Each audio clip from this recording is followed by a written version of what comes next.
नमस्कार नमस्कार नमस्कार। तो कैसे हो आप लोग? कैसे हो? एकदम बढ़िया हो? ठीक है, तो कमेंट में एकदम बढ़िया वाला थम्स अप कर देना comment.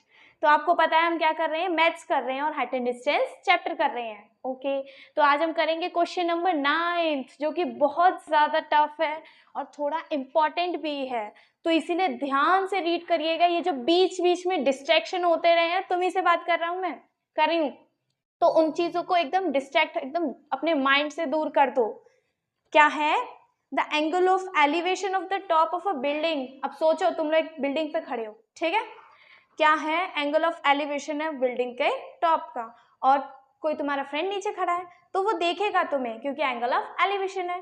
From the foot of the tower is 30 degree. अब ध्यान से सोचो, इसमें बोला है एंगल ऑफ एलिवेशन बिल्डिंग के टॉप का टार के बॉटम से। इसका मतलब क्या है कि पहले हमें टार और बिल्डिंग दोनों बनाने हैं, तो चलो बना लेते हैं। मैंने बोला बिल्डिंग ये रही हमारी और टार हमारा ये रहा।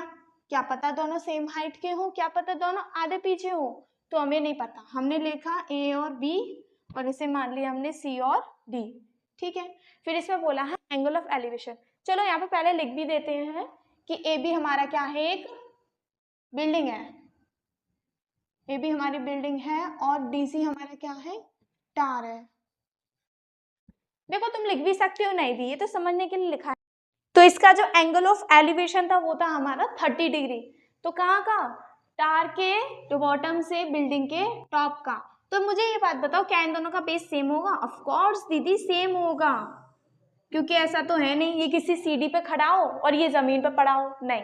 तो यहाँ से जो इसका एंगल ऑफ एलिवेशन है वो है हमारा 30 डिग्री। चलो बना लिया होगा बच्चों ने तो अब तक। ये है हमारा 30 डिग्री, ठीक है। अब नेक्स्ट और पढ़ते हैं, क्या बोला है? The angle of elevation of the top of the tower. मतलब टॉप ऑफ द टावर मतलब डी पॉइंट पे एंगल ऑफ एलिवेशन कितना है? 60 डिग्री। कहाँ से? फुट ऑफ द बिल्डिंग से। तो चलो यहाँ पे भी पहले हमें लाइन ऑफ साइट बनानी पड़ेगी, तो मैंने बना ली एक लाइन ऑफ साइट और इसका जो एंगल ऑफ एलिवेशन था वो था 60 डिग्री। ओके, 30 डिग्री और 60 डिग्री हो गया। फिर इसमें बोला है if the tower is 50 metre high, मतलब जो टावर की हाइट है वो क्या है, कितनी है? 50 मीटर। तो बिल्डिंग की हाइट निकालनी है हमें। Height of tower is 50 metre, 15 metre, 50 मतलब हमें दे रखा है डीसी 50 मीटर और हमें निकालना है एच। चलो जिस तरीके से हम सॉल्व करते हैं उसी तरीके से शायद आप लोगों ने किया हो, लेकिन अब मैं कराने वाली हूँ। दो ट्राइंगल है वही पहले की जैसे। इन ट्राइंगल क्या नाम ले? ए बी सी ले लेते हैं। अच्छा मुझे बात बताओ, इसमें कंफ्यूज मत होना। ए बी सी है, ये वाला ट्राइंगल है, तो इसमें जो थीटा है वो ओवरऑल हमारा 30 डिग्री है, ना कि 60 डिग्री। 60 डिग्री दूसरे का है, तो हम लिखेंगे इसमें tan 30 is equals to H upon में एक्स परपेंडिकुलर अपॉन बेस। ये 1/√3 is equals to H upon में एक्स हो जाएगा। यहाँ से x की वैल्यू आ जाएगी h√3। वैसे हमें x की वैल्यू चाहिए तो नहीं, लेकिन अभी हमें इसकी नीड है, ठीक है। अब इसके बाद क्या करेंगे? दूसरा ट्राइंगल लेंगे, in triangle B D C, ठीक है। यहाँ पर ले लिया हमने tan 60। tan 60 is equals to कितना होगा? 50 अपॉन में x। अब यहाँ पर tan 60 की वैल्यू √3 और 50 अपॉन में x की जगह हमें क्या रखना है? h√3। अब पता चल गया क्यों निकाला था हमें? क्योंकि हमें चाहिए सिंपल सा h, जिसके लिए हमें चाहिए था x और x की वैल्यू आ गई h√3।